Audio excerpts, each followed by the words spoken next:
L'autre, ce miroir de nous-mêmes, qu'il est difficile de voir chez l'autre la vérité qu'il habite. Ne verrions-nous pas que nous, ou du moins une partie de nous, dans cet autre, un reflet de notre réalité chez une autre personne? Aujourd'hui, je vais vous parler de l'autre.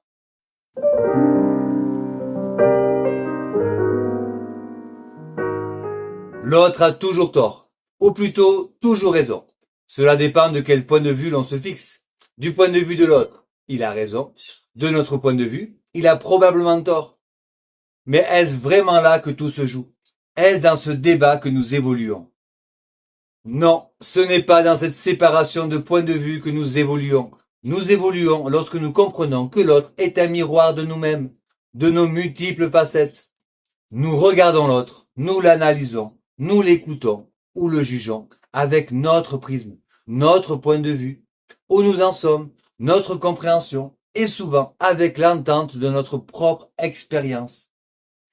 Qui peut se prétendre comprendre l'autre, être à la place de l'autre?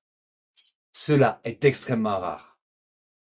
Mais les relations sont partout. L'autre est omniprésent dans notre vie, à la maison, au travail, dans la rue, à la télé, sur nos réseaux sociaux, dans nos pensées et même en nous. Nous regardons cet autre trop souvent avec nos yeux apeurés et le défi qu'il représente face à notre personnage. Le personnage, vous vous en souvenez? Je vous en ai parlé dans une vidéo précédente. N'hésitez pas à aller la voir. Lorsque tu regardes l'autre, dis-toi bien que tu ne vois qu'un autre toi. Tu es incapable de te mettre à sa place. Tu n'es pas lui. Tu te le représentes, tu t'imagines à sa place, tu te mets dans sa peau, mais tu n'es pas lui. Et pourtant, il te renvoie tant de choses.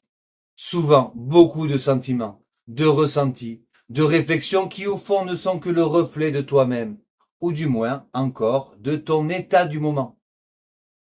L'autre est ton miroir. Tu n'as aucune objectivité sur ce qu'il est. Tu te réfères seulement à ce que tu es.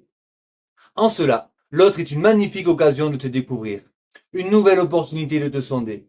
Et si le cœur vous en dit, de partager vos ressentis, vos expériences, avec ceux que vous en comprenez, pour que l'un et l'autre se retrouvent sur ce sentiment commun, un ressenti similaire, mais chacun dans sa perception, et encore une fois, dans ce qu'il peut en comprendre, mais pouvant permettre de questionner et de révéler certaines choses qui amènent à ce sentiment. Ces ressentis que j'appelle des panneaux indicateurs. Mais j'y reviendrai probablement sur une prochaine vidéo. Ce que je veux dire sur l'autre, c'est qu'on n'en a pas trop à s'en préoccuper sur ce qu'il est, mais plus sur ce qu'il représente pour vous, ce qu'il vous renvoie, sur quel bouton il appuie, en agissant de la sorte, de cette façon, ce truc en vous qui vous touche. Ce sur quoi je veux appuyer, c'est que trop souvent, on se jette sur la peau de l'autre pour se trouver des excuses, ou se raconter encore des histoires. Sur ça aussi, il faut que j'en parle sur un petit sujet. Je ne dis pas qu'il ne faut pas prendre l'autre en considération, mais si vous regardez en vous ce qui se passe, petit à petit, je vous assure que cette compréhension de vous-même, de vos schémas, de vos réactions, vos ressentis, cette observation de vous, sera le plus beau cadeau que vous pourrez apporter à l'autre.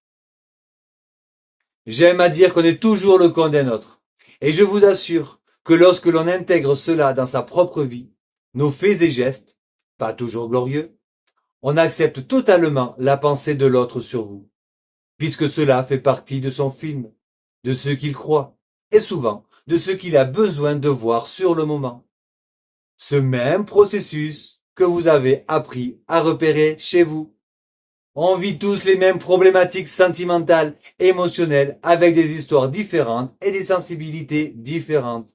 On se rejoint tous sur ce qui se passe en nous, sur ce que l'on ressent, mais on préfère regarder l'extérieur et y trouver des coupables. Qui a tort? Qui a raison? Je pense les deux, puisque chacun crée sa réalité. Je reviens donc sur mes premiers propos, qui ne viennent pas de moi, je n'invente rien, mais avec mon petit bec de colibri, je rajoute un petit peu d'eau dans cette histoire. L'autre n'est que le reflet de nous-mêmes. Voilà, je vous embrasse tous, mes petites âmes incarnées que j'aime profondément. Cela a été ma reprise des petits sujets qui me tenaient à cœur de continuer. et je vous retrouve très bientôt pour de nouvelles vidéos sur un format que je suis en train de mettre en place. N'hésitez pas de vous abonner, mettre un commentaire et cela m'aidera. Un petit like. Ciao, ciao.